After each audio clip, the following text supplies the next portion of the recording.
الله أكبر الله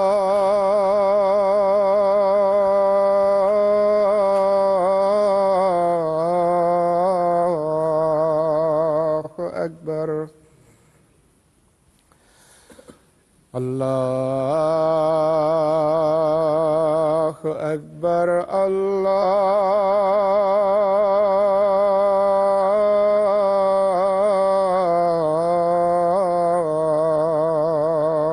أكبر. أشهد أن لا إله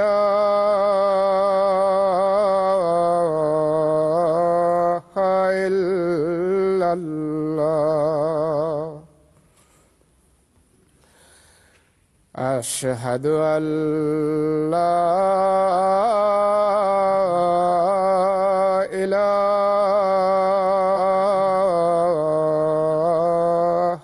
إلا الله. أشهد أن محمدًا رسول الله.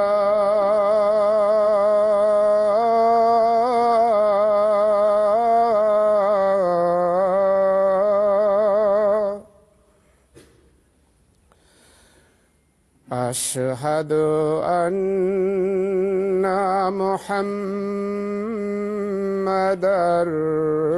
رسول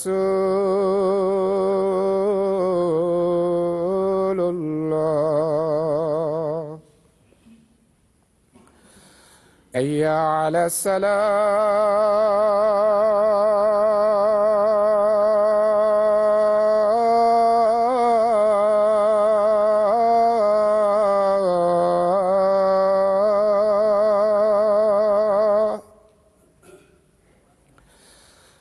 حي على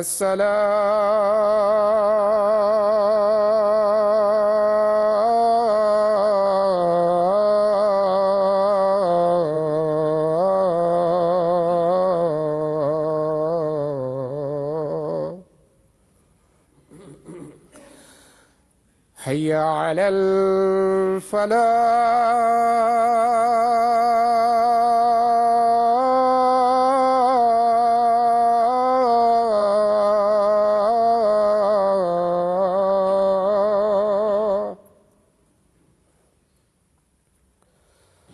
حي على الفلاح.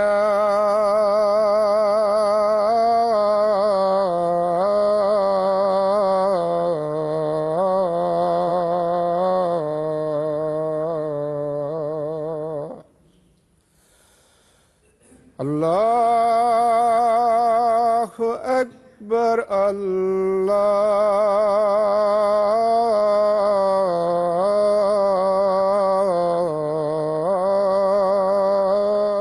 الله أكبر. لا إله إلا الله.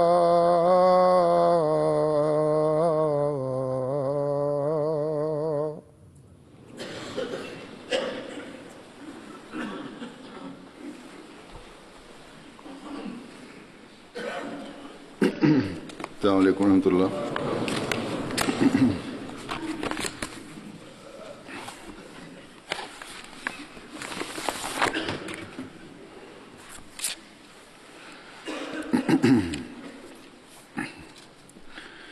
أشهد أن لا إله إلا الله وحده لا شريك له وأشهد أن محمدًا عبده ورسوله. أما بعد فأعوذ بالله من الشيطان الرجيم بسم الله الرحمن الرحيم الحمد لله رب العالمين الرحمن الرحيم مالك يوم الدين إياك نعبد وإياك نستعين اهدنا الصراط المستقيم صراط الذين أنعمت عليهم غير المغضوب عليهم ولا الضالين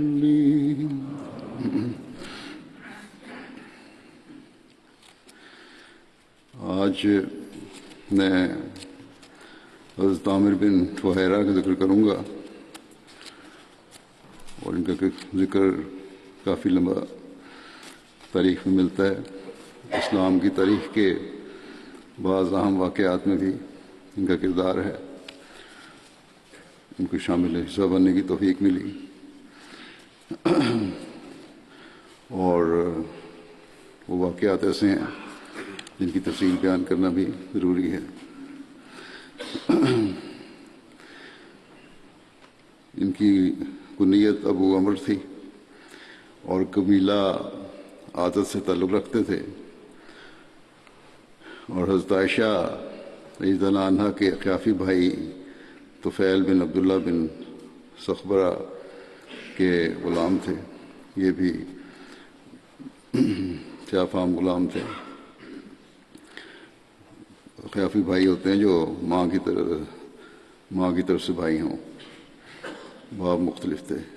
آپ اسلام لانے والے سابقین میں شامل تھے، پہلے اسلام لانے والوں میں شامل تھے۔ رسول اللہ صلی اللہ علیہ وسلم کے دار ارقم میں جانے سے قبل اسلام لا چکے تھے، اور حضرت ابوبکر رضی اللہ عنہ کی بکریاں چرایا کرتے تھے۔ اسلام لانے کے بعد آپ کو بڑی تکالیف پہنچائی گئی کافروں کی طرف سے۔ پھر حضرت ابوبکر نے انہوں نے خرید کر آزاد کر دیا۔ ہجرت مدینہ کے وقت جب رسول اللہ صلی اللہ علیہ وسلم اور حضرت ابوبکر غار ثور میں تھے تو آپ حضرت ابوبکر کی بکریاں چراتے تھے۔ حضرت ابوبکر نے انہیں حکم دیا تھا کہ بکریاں ہمارے پاس لے آیا کرنا، بس آپ سارا دن بکریاں چراتے تھے، اور شام کو حضرت ابوبکر کی بکریاں غار ثور کے قریب لے جاتے تھے۔ تو آپ دونوں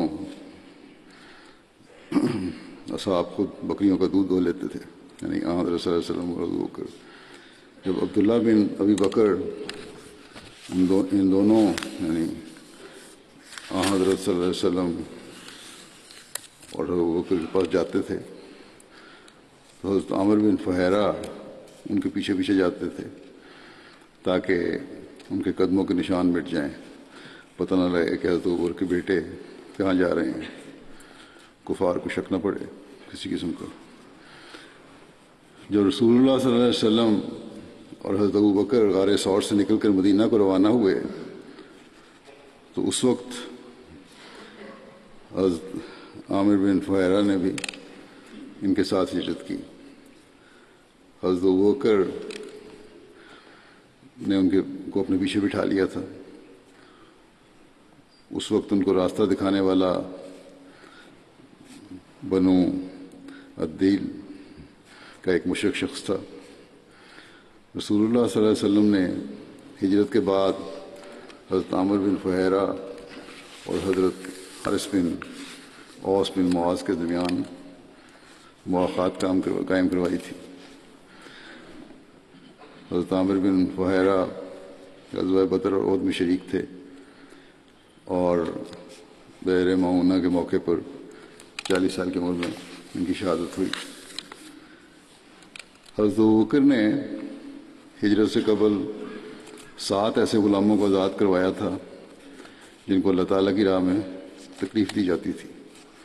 ان میں سے حضرت بلال ایک تھے اور حضرت عامر بن فہیرہ بھی شامل تھے۔ ہجرت کا واقعہ بیان کرتے ہوئے حضرت عائشہ رضی اللہ عنہا فرماتی ہیں کہ ایک دن ہم حضرت ابوبکر کے گھر ٹھیک دوپہر کے وقت بیٹھے ہوئے تھے، یعنی اپنے گھر بیٹھے ہوئے تھے، کسی کہنے والے نے حضرت ابوبکر سے کہا کہ رسول اللہ صلی اللہ علیہ وسلم اپنے سر پر کپڑا اوڑھے ہوئے آ رہے ہیں، آپ ایسے وقت آئے کہ جس میں آپ ہمارے پاس نہیں آیا کرتے تھے۔ حضرت ابوبکر نے کہا کہ میرے ماں باپ آپ پر قربان، جب آپ پہنچے کہ خدا کی قسم آپ جو اس وقت تشریف لائے ہیں تو ضرور کوئی بڑا کام ہے۔ کہتی تھیں اتنے میں رسول اللہ صلی اللہ علیہ وسلم پہنچ گئے اور اندر آنے کی اجازت مانگی۔ حضرت ابوبکر نے اجازت دی، آپ اندر آئے۔ نبی صلی اللہ علیہ وسلم نے حضرت ابوبکر سے کہا جو تمہارے پاس ہیں انہیں باہر بھیج دو۔ حضرت ابوبکر نے کہا یا رسول اللہ میرے ماں باپ آپ پر قربان، گھر میں تو صرف آپ ہی کے گھر والے ہیں، یعنی عائشہ اور ام رومان ان کی والدہ۔ تو رسول اللہ صلی اللہ علیہ وسلم نے فرمایا کہ مجھے ہجرت کرنے کی اجازت مل گئی ہے۔ حضرت ابوبکر نے کہا کہ یا رسول اللہ مجھے بھی اپنے ساتھ لے چلیے، میرے ماں باپ آپ پر قربان۔ تو رسول اللہ صلی اللہ علیہ وسلم نے فرمایا کہ ہاں تم بھی میرے ساتھ چلو۔ پھر حضرت ابوبکر نے کہا کہ میرے ماں باپ آپ پر قربان، تو پھر جب ساتھ چلنا ہے تو میری ان 2 سواری کی اونٹنیوں میں سے ایک آپ لے لیجئے۔ رسول اللہ صلی اللہ علیہ وسلم نے فرمایا کہ قیمتاً لوں گا میں۔ حضرت عائشہ کہتی تھیں چنانچہ ہم نے جلدی سے دونوں کا سامان تیار کر دیا اور ہم نے ان کے لیے توشہ تیار کر کے چمڑے کے تھیلے میں ڈال دیا۔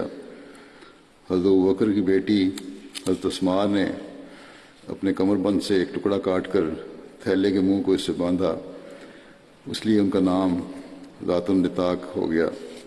کہتی تھیں کہ پھر اس کے بعد رسول اللہ صلی اللہ علیہ وسلم اور حضرت ابوبکر سور پہاڑ کی ایک غار میں جا پہنچے اور اس میں 3 راتیں چھپے رہے۔ حضرت عبداللہ بن ابوبکر ان دونوں کے پاس جا کر رات ٹھہرتے، اور اس وقت وہ چالاک اور ہوشیار جوان تھے، یعنی کہ اچھی ہوش و حواس میں تھے، اور اندھیرے ہی میں ان کے پاس سے چلے آتے تھے۔ صبح اندھیرے میں آ جاتے تھے واپس، اور مکہ میں قریش کے ساتھ ہی صبح کرتے تھے، جیسے وہیں رات گزاری ہے۔ جو تدبیر بھی ان کے متعلق سنتے، یعنی کفار کے متعلق، وہ اس کو اچھی طرح سمجھ لیتے، اور جب اندھیرا ہو جاتا تو غار میں پہنچ کر ان کو بتا دیتے۔ مکے میں جب رہتے تھے سارا دن تو کفار کے جو بھی منصوبے تھے وہ شام کو آپ کو بتایا کرتے تھے۔ حضرت ابوبکر کا غلام عامر بن فہیرہ بکریوں کے ریوڑ میں سے ایک دودیل بکری ان کے پاس چراتا رہتا، اور جب عشاء کے وقت سے کچھ گھڑی گزر جاتی تو وہ بکری ان کے پاس لے آتا، اور وہ دونوں تازہ دودھ پی کر رات گزارتے، اور یہ دودھ ان دونوں کی دودیل بکری کا ہوتا۔ عامر بن فہیرہ رات کے پچھلے پہر گلے میں چلا جاتا اور بکریوں کو آواز دینا شروع کر دیتا۔ 3 رات تک ویسا ہی کرتا رہا، اور رسول اللہ صلی اللہ علیہ وسلم اور حضرت ابوبکر نے بنو دیل کے قبیلے کے ایک شخص کو راستہ بتانے کے لیے اجرت پر رکھ لیا تھا، اور وہ بنو عبد بن عدی سے تھا۔ بہت ہی واقف کار، راستہ بتانے کا ماہر تھا۔ اس شخص نے عاص بن وائل کے خاندان کے ساتھ معاہدہ کرنے کے لیے اپنا ہاتھ ڈبویا تھا، اور وہ کفار قریشی کے مذہب پر تھا۔ حضرت صلی اللہ علیہ وسلم اور حضرت ابوبکر دونوں نے اس پر اعتبار کیا. وہ کافر تھا اور قریش کا ہی زیادہ پروردہ بھی تھا، لیکن بہرحال آپ نے اعتبار کیا اس پر اور اپنی سواری کی اونٹنیاں اس کے سپرد کر دیں، اور اس سے یہی وعدہ ٹھہرایا کہ وہ 3 دن کے بعد صبح کے وقت ان کی اونٹنیاں لے کر غار ثور پر پہنچے گا. عامر بن فہیرہ اور راہبر ان دونوں کے ساتھ چلے. وہ راہبر ان تینوں کو سمندر کے کنارے کے راستے سے لے کر چلا گیا. یہ بخاری کی روایت ہے. سراقہ بن مالک بن جوشم کہتے تھے کہ ہمارے پاس کفار قریش کے ایلچی آئے جو رسول اللہ صلی اللہ علیہ وسلم اور حضرت ابوبکر ان دونوں میں سے ہر ایک کی دیت مقرر کرنے لگے اس شخص کے لیے جو ان کو قتل کرے یا قید کرے. اسی اثناء میں کہ میں اپنی قوم بنو مدلج کی ایک مجلس میں بیٹھا ہوا تھا کہ ان میں سے ایک شخص سامنے سے آیا. یہی باتیں ہو رہی تھیں کس طرح پکڑا جائے یا قتل کیا جائے، حضرت صلی اللہ علیہ وسلم پر حضور پہ حملہ کیا جائے. کہتے ہیں باتیں ہماری مجلس میں ہو رہی تھیں کہ ایک شخص آیا اور آ کر ہمارے پاس کھڑا ہو گیا اور ہم بیٹھے تھے. کہنے لگا سراقہ میں نے ابھی سمندر کے کنارے کی طرف کچھ سائے دیکھے ہیں اور میں سمجھتا ہوں کہ وہی محمد صلی اللہ علیہ وسلم اور اس کے ساتھی ہیں. سراقہ کہتے تھے کہ میں نے شناخت کر لیا کہ وہی ہیں، مگر میں نے اسے کہا کہ وہ ہرگز نہیں ہیں بلکہ تم نے فلاں فلاں کو دیکھا ہے جو ہمارے سامنے گئے تھے. اس کی بات ٹال دی. پھر میں اس مجلس میں کچھ دیر ٹھہرا رہا. سراقہ کو لالچ بھی تھا اس وقت کہ کہیں یہ نہ پیچھے چلا جائے اور پھر یہ انعام کا حقدار ٹھہر جائے. تو کہتے ہیں بہرحال میں نے ٹال دیا اور کچھ دیر کے بعد میں اٹھا اور گھر گیا اور اپنی لونڈی سے کہا کہ میری گھوڑی نکالو. وہ ٹیلے کے پرے ہی رہے، یعنی پیچھے ایک ٹیلا تھا چھوٹا سا، اس کی طرف لے جاؤ میری گھوڑی، وہیں رکھو، وہاں اس کو میرے لیے تھامے رکھو. چنانچہ میں نے اپنا نیزہ لیا اور اس کو لے کر گھر کے پیچھے کی طرف سے نکلا. میں نے نیزے کے بھال کو زمین پر رکھا اور اس کے اوپر کے حصے کو نیچے جھکایا اور اس طرح اپنی گھوڑی کے پاس پہنچا اور اس پر سوار ہو گیا. یعنی گھوڑی پر سوار ہونے کے لیے نیزے کے سہارے سے لیا اور گھوڑی پر سوار ہو گیا. اپنا واقعہ بیان کر رہے ہیں. میں نے اس کو چمکایا، یعنی تھوڑا سا اس کو تھپکی دی اور دوڑایا اس کو، اور وہ سر پر دوڑتی ہوئی مجھے لے گئی.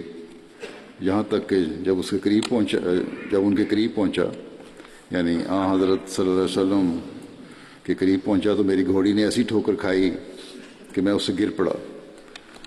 میں اٹھ کھڑا ہوا اور اپنے ترکش کی طرف ہاتھ جھکا کر میں نے اس سے تیر نکالا اور اس سے فال لی کہ آیا ان کو نقصان پہنچا سکوں گا یا نہیں، یعنی جو میرا ارادہ ہے قتل کا یا پکڑنے کا وہ میں کر سکوں گا یا نہیں. کہتا ہے کہ بس وہی نکلا جسے میں ناپسند کرتا تھا، یعنی فال میرے خلاف نکلی، یہی کہ میں نہیں پکڑ سکتا. کہتا ہے میں پھر اپنی گھوڑی پر سوار ہو گیا اور پانسے کے خلاف عمل کیا، جو بھی فال نکلی تھی اس کے خلاف عمل کیا.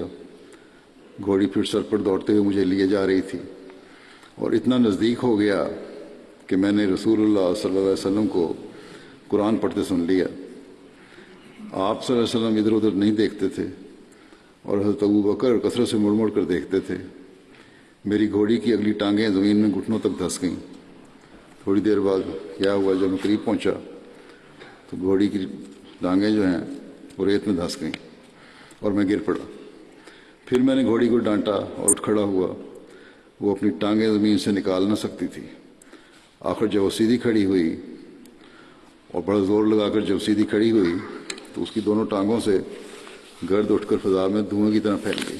اتنی دھسی ہوئی تھی کہ نکالتے ہی زور لگایا تو مٹی جو باہر نکلی وہ اتنی زیادہ تھی کہ لگتا تھا کہ غبار چھا گیا. کہتے ہیں کہ اب میں نے دوبارہ تیروں سے فال لی تو وہی نکلا جسے میں ناپسند کرتا تھا، یعنی وہ جو میں چاہتا تھا اس کے خلاف فال نکلی، یعنی کہ میں حضرت صلی اللہ علیہ وسلم پر قابو نہیں پا سکتا۔ تب میں نے انہیں آواز دی کہ تم امن میں ہو۔ میں نے آواز دے کے کہا حضرت صلی اللہ علیہ وسلم کو کہ اب آپ امن میں ہیں، اور وہ پھر ٹھہر گئے، یعنی اب میرا کوئی ارادہ نہیں، بدنیت نہیں ہے میری۔ آپ اپنی گھوڑی پر سوار ہو کر، کہتے ہیں میں اپنی گھوڑی پر سوار ہو کر ان کے پاس آیا۔ جب یہ نیت ٹھیک ہو گئی تو گھوڑی بھی چل پڑی اور حضرت صلی اللہ علیہ وسلم کے پاس پہنچی، یا وہ لوگ بھی کچھ دیر پیچھے آئے یا ٹھہر گئے۔ کہتے ہیں کہ ان تک پہنچنے میں جو روکیں تھیں مجھے پیش آئیں، ان کو دیکھ کر میرے دل میں یہ خیال آیا کہ ضرور رسول اللہ صلی اللہ علیہ وسلم کا ہی بول بالا ہوگا۔ میں نے حضرت صلی اللہ علیہ وسلم سے کہا کہ آپ کی قوم نے آپ کے متعلق دیت مقرر کی ہے، اور میں نے ان کو وہ سب چیزیں بتائیں جو کچھ کے لوگ ان سے کرنے کا ارادہ رکھتے تھے، یعنی جو بھی بد ارادے تھے کفار کے، اس کی ساری تفصیل بتا دی۔ اور میں نے ان کے سامنے اعزاز اور سامان پیش کیا۔ میں نے پھر کہا کہ یہ سامان ہے، سفر میں اب جا رہے ہیں، تو سفر کا کھانے پینے کا کچھ سامان پیش کیا، مگر انہوں نے مجھ سے نہ لیا۔ آپ صلی اللہ علیہ وسلم نے انکار کر دیا کہ نہیں، ضرورت نہیں ہمیں، اور نہ ہی مجھ سے کوئی اور فرمائش کی سوائے اس کے کہ حضرت صلی اللہ علیہ وسلم نے یہ کہا کہ ہمارے سفر کے متعلق حال پوشیدہ رکھنا، یعنی کسی کو بتانا نہ کہ کس راستے سے ہم جا رہے ہیں۔ کہتا ہے کہ میں نے حضرت صلی اللہ علیہ وسلم سے درخواست کی کہ آپ میرے لیے امن کی ایک تحریر لکھ دیں۔ آپ صلی اللہ علیہ وسلم نے عامر بن فہیرہ سے فرمایا، یہی جو حبشی غلام تھے اور آزاد تھے اب تو، اور آپ صلی اللہ علیہ وسلم کے ساتھ سفر کر رہے تھے، کہ اور اس نے یہی تحریر لکھ دو، اور اس نے چمڑے کے ایک ٹکڑے پر لکھ دیا۔ اس کے بعد رسول اللہ صلی اللہ علیہ وسلم روانہ ہو گئے۔ ابن شہاب کی روایت ہے کہ عروہ بن زبیر نے مجھے بتایا کہ رسول اللہ صلی اللہ علیہ وسلم راستہ میں حضرت زبیر سے ملے، جو مسلمانوں کے قافلے کے ساتھ شام سے تجارت کر کے واپس آ رہے تھے۔ حضرت زبیر نے رسول اللہ صلی اللہ علیہ وسلم اور حضرت ابوبکر کو سفید کپڑے پہنائے، اور مدینے میں مسلمانوں نے سن لیا کہ رسول اللہ صلی اللہ علیہ وسلم مکہ سے نکل پڑے ہیں۔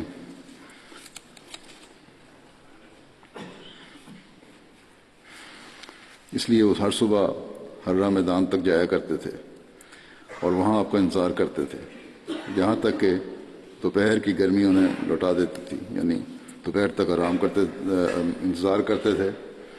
شدید سورج جب چڑھ جاتا تھا گرمی کی وجہ سے، پھر واپس چلے جاتے تھے۔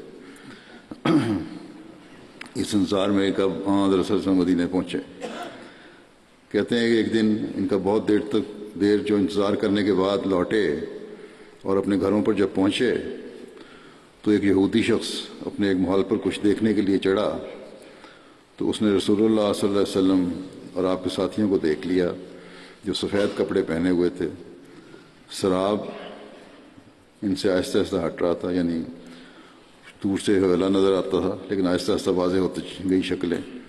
یہودی سے رہا نہ گیا اور بے اختیار بلند آواز سے بول اٹھا، اے عرب کے لوگوں، مدینہ والوں کو آواز دی کہ یہ تمہارا وہ سردار ہے جس کا تم انتظار کر رہے ہو۔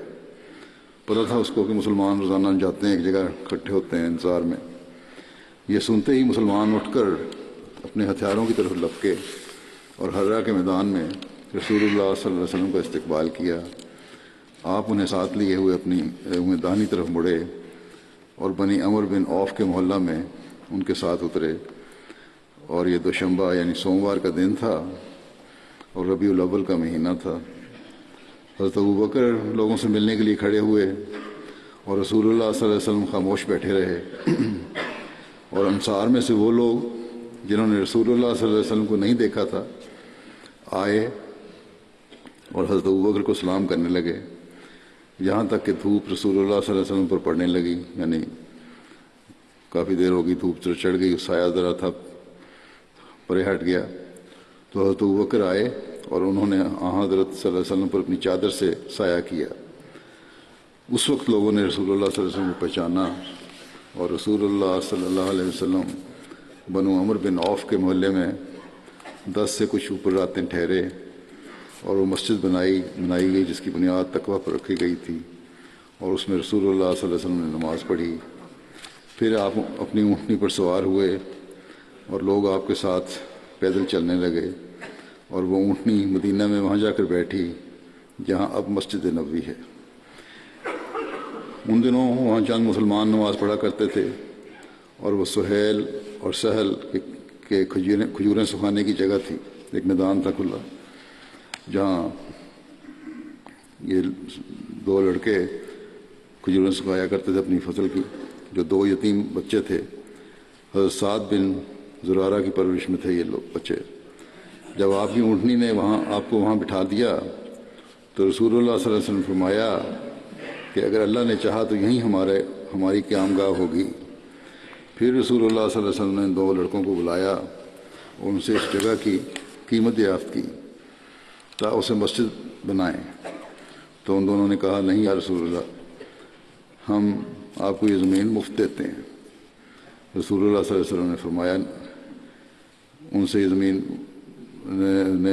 زمین مفت لینے سے انکار کیا اور اسے ان سے خریدا، اور پھر مسجد بنائی، اور رسول اللہ صلی اللہ علیہ وسلم اس مسجد کے بنانے کے لیے لوگوں کے ساتھ اینٹیں ڈھونے لگے، اور جب اینٹیں ڈھو رہے تھے تو ساتھ ساتھ کہتے جاتے تھے حاضل ہمالو لا ہمالا خیبر حاضہ ابرو ربنا وتھر، کہ بوجھ خیبر کے بوجھ جیسا نہیں، بلکہ اے ہمارے رب یہ بہت بھلا اور پاکیزہ ہے۔ نیز فرماتے تھے اللہم ان الاجر اجر الاخرہ فرحم الانصار والمہاجرہ، کہ اے اللہ اصل ثواب تو آخرت کا ثواب ہے، اس لیے تو انصار اور مہاجرین پر رحم فرما۔ یہ بھی بخاری کی روایت ہے۔ حضرت مسلم موعود رضی اللہ عنہ نے اس واقعہ ہجرت کے بارے میں تعریف فرمایا ہے، آپ نے اسے اپنے مختلف انداز میں بیان فرمایا ہے، اس لیے یہ تفصیل بھی تھوڑی سی میں بیان کر دیتا ہوں۔ آپ لکھتے ہیں کہ آخر مکہ مسلمانوں سے خالی ہو گیا، صرف چند غلام خود رسول اللہ صلی اللہ علیہ وسلم، حضرت ابوبکر اور حضرت علی مکہ میں رہ گئے۔ جب مکے کے لوگوں نے دیکھا کہ اب شکار ہمارے ہاتھ سے نکلا جا رہا ہے تو رؤسا پھر جمع ہوئے، اور مشورے کے بعد انہوں نے یہ فیصلہ کیا کہ اب محمد رسول اللہ صلی اللہ علیہ وسلم کو قتل کر دینا ہی مناسب ہے۔ خدا تعالیٰ کے خاص تصرف سے آپ کے قتل کی تاریخ آپ کی ہجرت کی تاریخ سے موافق پڑی۔ جب مکے کے لوگ آپ کے گھر کے سامنے آپ کے قتل کے لیے جمع ہو رہے تھے تو آپ رات کی تاریکی میں ہجرت کے ارادے سے اپنے گھر سے باہر نکل رہے تھے۔ ایک طرف کفار اکٹھے ہو رہے تھے، دوسری طرف اللہ تعالیٰ نے جو آپ کی رہنمائی فرمائی اسی وقت آپ باہر نکل رہے تھے۔ مکے کے لوگ ضرور شبہ کرتے ہوں گے کہ ان کے ارادے کی خبر محمد رسول اللہ صلی اللہ علیہ وسلم کو بھی مل چکی ہوگی، مگر پھر بھی جب آپ ان کے سامنے سے گزرے تو انہوں نے یہی سمجھا کہ یہ کوئی اور شخص ہے، اور بجائے آپ پر حملہ کرنے کے سمٹ کر آپ سے چھپنے لگ گئے کہ یہ نہ ہو کہ کوئی اور شخص ہے جو آ کے آپ وسلم کو خبر دے دے کہ ہم اکٹھے ہو رہے ہیں، تاکہ ان کے ارادوں کی محمد صلی اللہ علیہ وسلم کو خبر نہ ہو جائے، اس لیے سمٹ رہے تھے۔ اب لکھتے ہیں کہ اس رات سے پہلے دن ہی آپ کے ساتھ ہجرت کرنے کے لیے ابو بکر کو بھی اطلاع دے دی گئی تھی، بس وہ بھی آپ کو مل گئے اور دونوں مل کر تھوڑی دیر میں مکے سے روانہ ہو گئے، اور مکے سے 3-4 میل پر سور نامی پہاڑ کے سرے پر ایک غار میں پناہ گزین ہوئے۔ جب مکے کے لوگوں کو معلوم ہوا کہ محمد رسول اللہ صلی اللہ علیہ وسلم مکے سے چلے گئے ہیں تو انہوں نے ایک فوج جمع کی اور آپ کا تعاقب کیا۔ ایک کھوجی انہوں نے اپنے ساتھ لیا جو آپ کو کھوج لگاتے ہوئے سور پہاڑ پر پہنچا۔ وہاں اس نے اس غار کے پاس پہنچ کر جہاں آپ ابو بکر کے ساتھ چھپے ہوئے تھے، یقین کے ساتھ کہا کہ یا تو محمد صلی اللہ علیہ وسلم اس غار میں ہے یا آسمان پر چڑھ گیا ہے۔ اس کے اس اعلان کو سن کر حضرت ابو بکر کا دل بیٹھنے لگا، اور انہوں نے آہستہ سے رسول اللہ صلی اللہ علیہ وسلم سے کہا کہ دشمن سر پر آ پہنچا ہے اور اب کوئی دم میں تھوڑی دیر میں غار میں داخل ہونے والا ہے۔ آپ نے فرمایا لا تحزن ان اللہ معنا، کہ ابو بکر ڈرو نہیں، خدا ہم دونوں کے ساتھ ہے۔ حضرت ابو بکر نے جواب میں کہا یا رسول اللہ، میں اپنی جان کے لیے نہیں ڈرتا، کیونکہ میں تو ایک معمولی انسان ہوں، مارا گیا تو ایک آدمی مارا جائے گا۔ یا رسول اللہ، مجھے تو صرف یہ خوف تھا کہ اگر آپ کی جان کو کوئی گزن پہنچا تو دنیا میں سے روحانیت اور دین کا نام مٹ جائے گا۔ آپ نے فرمایا کوئی پرواہ نہیں، یہاں ہم دو ہی نہیں ہیں، تیسرا خدا تعالیٰ بھی ہمارے پاس ہے، چونکہ اب وقت آ پہنچا تھا کہ خدا تعالیٰ اسلام کو بڑھائے اور ترقی دے، اور مکے والوں کے لیے مہلت کا وقت ختم ہو چکا تھا۔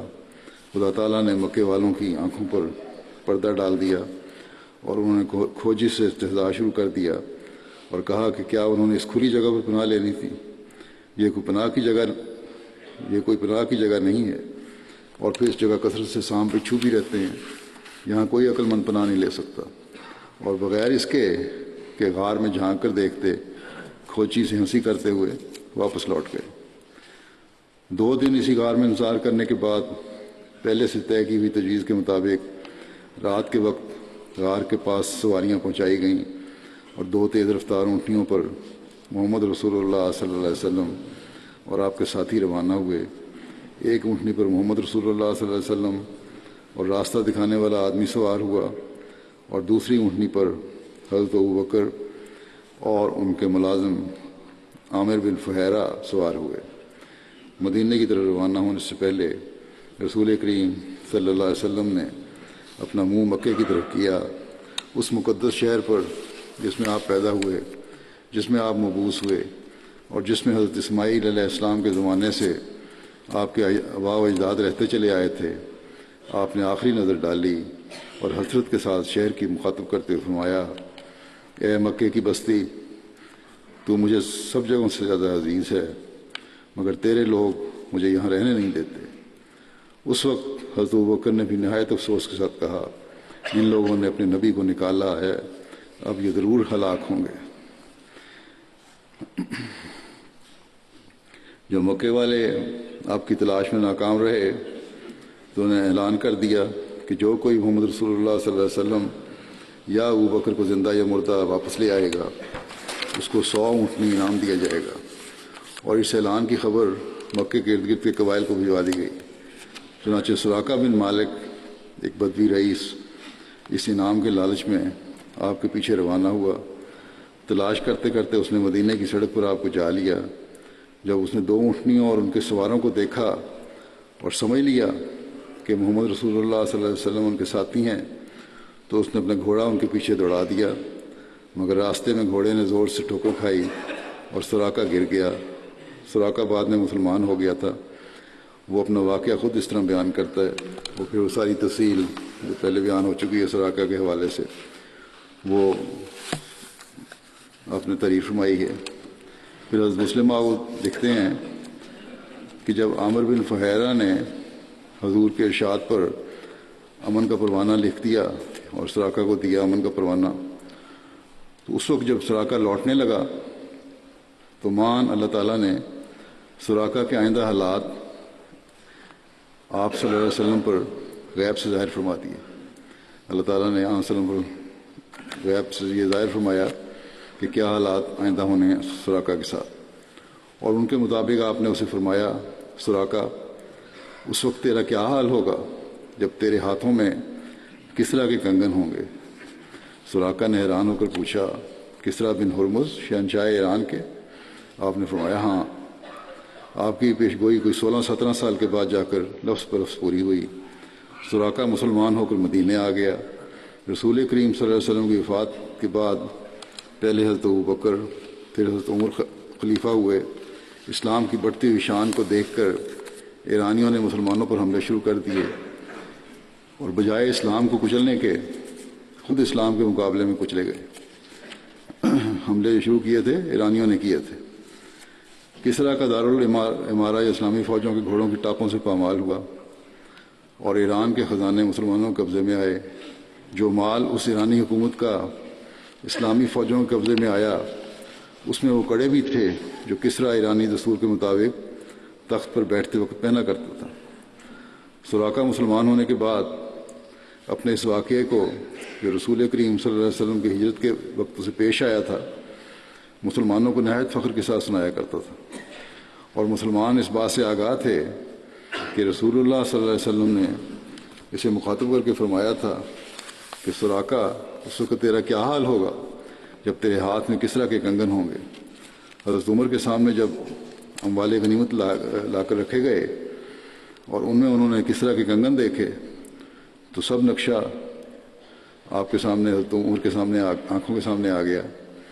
وہ کمزوری اور ضعف کا وقت جب خدا کے رسول کو اپنا وطن چھوڑ کر مدینے آنا پڑا تھا، وہ سراقہ اور دوسرے آدمیوں کا آپ کے پیچھے اس لیے گھوڑے دوڑانا کہ آپ کو مار کر یا زندہ کسی صورت میں بھی مکے والوں تک پہنچا دیں تو وہ 100 اونٹوں کے مالک ہو جائیں گے، اور اس وقت آپ کا سراقہ سے کہنا کہ سراقہ کہ اس وقت تیرا کیا حال ہوگا جب تیرے ہاتھوں میں کسرا کے کنگن ہوں گے، کتنی بڑی پیش گوئی تھی، کتنا مصفہ غیب تھا، کتنا صاف غیب کی خبر تھی۔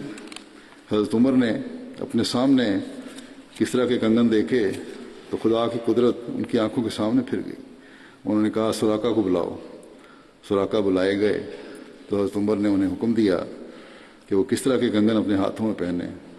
سراقہ نے کہا اے خدا کے رسول کے خلیفہ، سونا پہننا تو مسلمانوں کے لیے منع ہے۔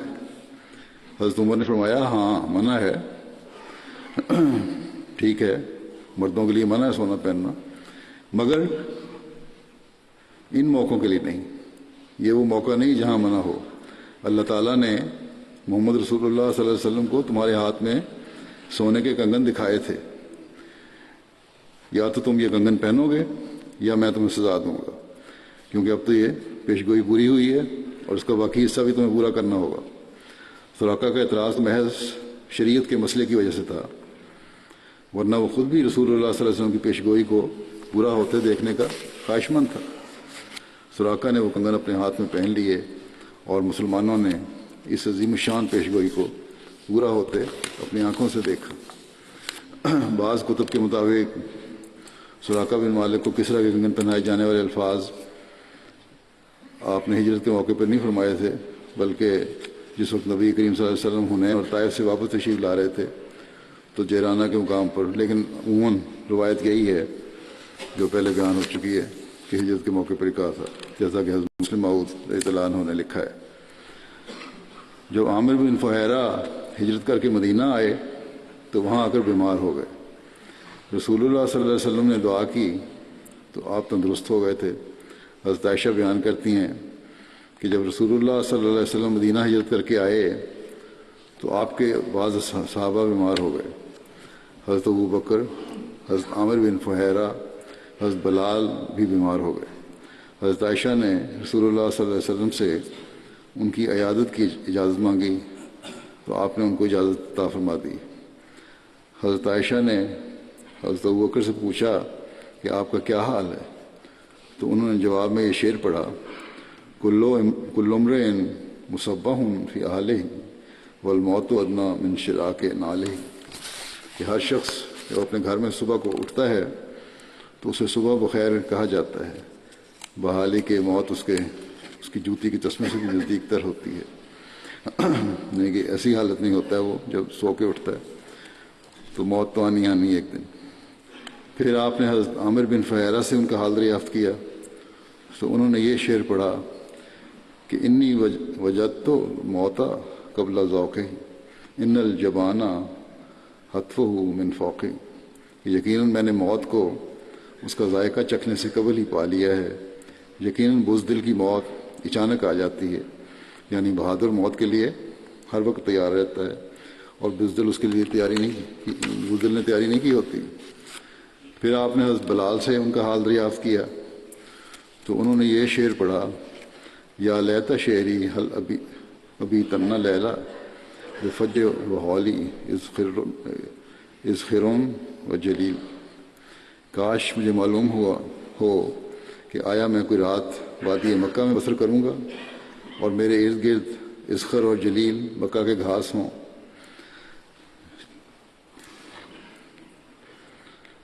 کہ پھر آپ نبی کریم صلی اللہ علیہ وسلم کے پاس آئیں اور آپ کو نصاب کے قول بتایا کہ حضور بکر نے یہ کہا، عامر بن فہیرہ نے یہ کہا، حضرت بلال نے یہ کہا۔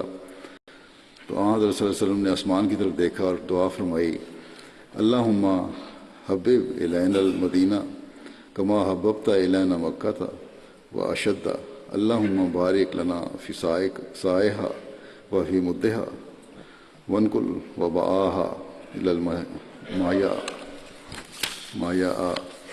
اے اللہ مدینے کو ہمیں ایسا ہی پیارا بنا دے جیسا تو نے مکے کو ہمارے لیے محبوب بنایا تھا، یا اس سے بھی بڑھ کر۔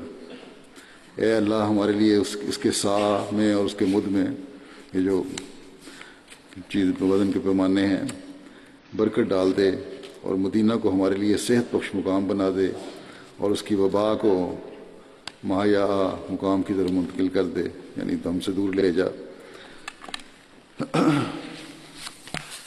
حضرت عامر بن فہیرہ بیر معونہ کے واقعہ میں شہید ہوئے تھے۔ جب وہ لوگ بیر معونہ میں قتل کیے گئے اور حضرت عمر بن امیہ زمری قید کیے گئے، تو عامر بن طفیل نے ان سے پوچھا یہ کون ہے، اور اس نے ایک مقتول کی طرف اشارہ کیا، تو عمر بن امیہ نے جواب دیا کہ یہ عامر بن فہیرہ ہے۔ عامر بن طفیل نے کہا کہ میں نے یعنی عامر بن فہیرہ کو دیکھا، میں نے دیکھا یعنی عامر بن فہیرہ کو دیکھا کہ وہ قتل کیے جانے کے بعد آسمان کی طرف اٹھائے گئے ہیں، یہاں تک کہ میں اب بھی دیکھ رہا ہوں کہ آسمان ان کے اور زمین کے درمیان ہے۔ پھر وہ زمین پر اتارے گئے، نبی صلی اللہ علیہ وسلم کو ان کی خبر پہنچی، اور آپ صلی اللہ علیہ وسلم نے ان کے قتل کیے جانے کی خبر صحابہ کو دی، اور فرمایا تمہارے ساتھی شہید ہو گئے ہیں، اور انہوں نے اپنے رب سے دعا کی ہے کہ اے ہمارے رب، ہمارے متعلق ہمارے بھائیوں کو بتا کہ ہم تجھ سے خوش ہو گئے اور تو ہم سے خوش ہو گیا۔ چنانچہ اللہ تعالیٰ نے ان کے متعلق بتا دیا۔ یہ بھی بخاری کی روایت ہے۔ غیر کو بھی اللہ تعالیٰ نے یہ نظارہ دکھا دیا۔ حضرت عامر بن اور جو حضرت صلی اللہ علیہ وسلم کو جس طرح خبر ہوئی تھی، حضرت عامر بن فہیرہ کو کس نے شہید کیا اس بارے میں اختلاف ہے۔ بعض روایت کی ہے کہ آپ کو عامر بن طفیل نے شہید کیا، جس نے یہ بات بیان کی ہے۔ عامر بن طفیل نے پوچھا تھا نا کہ اس نے شہید کیا تھا، دشمنوں میں سے تھا، اور جبکہ دوسری روایت سے معلوم ہوتا ہے کہ اب کو جبار بن سلمی نے شہید کیا تھا۔ بہرحال بیر معونہ کے وقت یہ شہید ہوئے تھے۔ حضرت مسلم موعود حضرت عامر بن فہیرہ کے اس واقعہ کا، شہادت کے واقعہ کا ذکر کرتے ہوئے لکھتے ہیں کہ چنانچہ دیکھ لو، اسلام نے تلوار کے زور سے فتح نہیں پائی، بلکہ اسلام نے اس اعلیٰ تعلیم کے ذریعے فتح پائی ہے جو دلوں میں اتر جاتی تھی اور اخلاق میں ایک اعلیٰ درجے کا تغیر پیدا کر دیتی تھی۔ ایک صحابی کہتے ہیں کہ میرے مسلمان ہونے کی وجہ محض یہ ہوئی کہ میں اس قوم میں مہمان ٹھہرا ہوا تھا جس نے غداری کرتے ہوئے مسلمانوں کے 70 قاری شہید کر دیے تھے۔ جب انہوں نے مسلمانوں پر حملہ کیا، کچھ تو اونچے ٹیلے پر چڑھ گئے اور کچھ ان کے مقابلے میں کھڑے رہے۔ چونکہ دشمن بہت بڑی تعداد میں تھا اور مسلمان بہت تھوڑے تھے، اور وہ بھی نہیتے اور بے سر و سامان، اس لیے انہوں نے ایک ایک کر کے تمام مسلمانوں کو شہید کر دیا۔ آخر میں صرف ایک صحابی رہ گئے جو ہجرت میں رسول کریم صلی اللہ علیہ وسلم کے ساتھ شریک تھے اور حضرت ابوبکر رضی اللہ عنہ کے آزاد کردہ غلام تھے۔ ان کا نام عامر بن فہیرہ تھا۔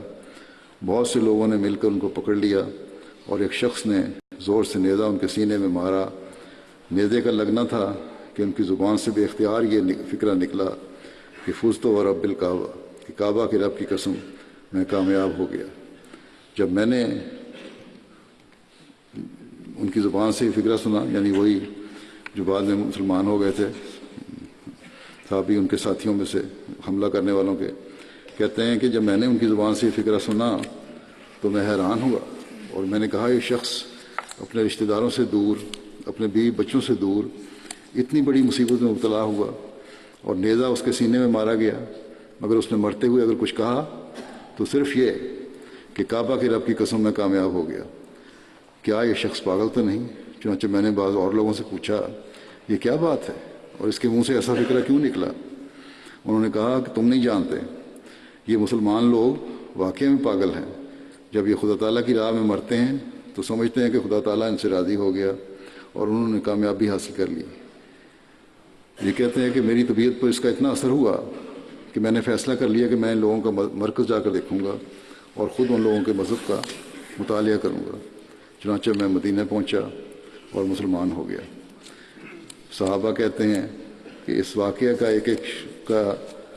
کہ ایک شخص کے سینے میں نیزہ مارا جاتا ہے اور وطن سے کوسوں دور ہے، اس کا کوئی عزیز اور رشتہ دار اس کے پاس نہیں، اور اس کی زبان سے یہ نکلتا ہے کہ فزت و رب الکعبہ، اس کی طبیعت پر اتنا اثر تھا جب یہ شخص جو مسلمان ہوا تھا بعد میں اس حملے کے بعد، کہ جب وہ یہ واقعہ سنایا کرتا اور فزت و رب الکعبہ کے الفاظ پر پہنچتا تو اس واقعے کی ہیبت کی وجہ سے یکدم اس کا جسم کانپنے لگ جاتا اور آنکھوں سے آنسو رواں ہو جاتے تھے۔ تو مسلمان لکھتے ہیں تو اسلام اپنی خوبیوں کی وجہ سے پھیلا ہے، زور سے نہیں۔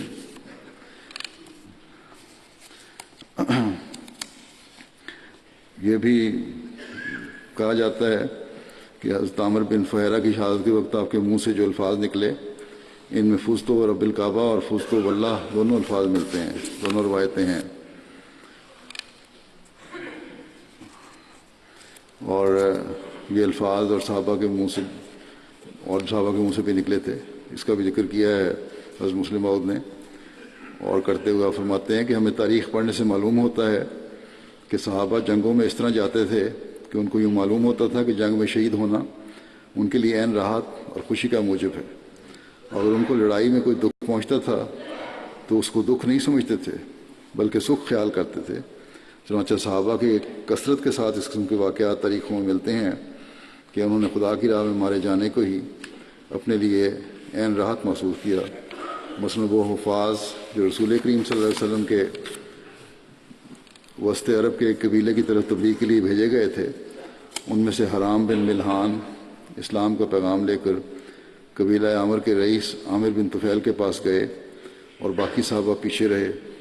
شروع میں تو عامر بن طفیل اور ان کے ساتھیوں نے منافقانہ طور پر ان کی آؤ بھگت کی، لیکن جب وہ مطمئن ہو کر بیٹھ گئے اور تبلیغ کرنے لگے تو ان میں سے بعض شریروں نے ایک خبیث کو اشارہ کیا اور اس نے اشارہ پاتے ہی حرام بن ملحان پر پیچھے سے نیزے کا وار کیا اور وہ گر گئے۔ گرتے وقت ان کی زبان سے بے ساختہ نکلا کہ اللہ اکبر فزت و رب الکعبہ، یعنی مجھے کعبہ کے رب کی قسم میں نجات پا گیا۔ پھر ان شریروں نے باقی صحابہ کا محاصرہ کیا اور ان پر حملہ آور ہو گئے۔ اس موقع پر حضرت ابوبکر کے آزاد کردہ غلام عامر بن فہیرہ جو ہجرت کے سفر میں رسول کریم صلی اللہ علیہ وسلم کے ساتھ تھے، ان کے متعلق ذکر آتا ہے کہ بلکہ خود ان کا قاتل جو بعد میں مسلمان ہو گیا تھا وہ اپنے مسلمان ہونے کی وجہ ہی بیان کرتا تھا کہ جب میں نے عامر بن فہیرہ کو شہید کیا تو ان کے منہ سے بے ساختہ نکلا فزت واللہ، یعنی خدا کی قسم میں تو اپنی مراد کو پہنچ گیا۔ تو یہ واقعات بتاتے ہیں کہ صحابہ کے لیے موت بجائے رنج کے خوشی کی موجب ہوتی تھی۔ بس بڑے خوش قسمت تھے وہ لوگ، اور خاص طور پر عامر بن فہیرہ جن کو حضرت ابوبکر کی خدمت کا بھی موقع ملا، حضرت صلی اللہ علیہ وسلم کی خدمت کا موقع ملا، اور آپ کے ساتھ ہجرت کا بھی موقع ملا، اور اسلام کا، اور پھر یہ ہے کہ غار ثور میں حضرت صلی اللہ علیہ وسلم کو کھانا وغیرہ خوراک مہیا کرنے، یا اس زمانے میں خوراک تو وہ دودھ تھا بکری کا، دودھ پہنچانے کے لیے ان کو مقرر کیا گیا، اور یہ باقاعدگی سے 3 دن وہاں بکری لے جاتے رہے اور بکری کا دودھ وہاں پہنچاتے رہے۔ پھر ان کو یہ بھی موقع ملا کہ سراقہ کو امن کی تحریر انہوں نے لکھ کر دی جو حضرت صلی اللہ علیہ وسلم کی اشاعت پر تھی،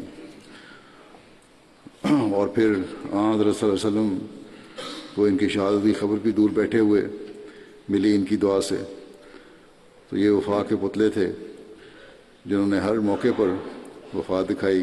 اللہ تعالیٰ ان کے درجات بلند سے بلند تر کرتا چلا جائے.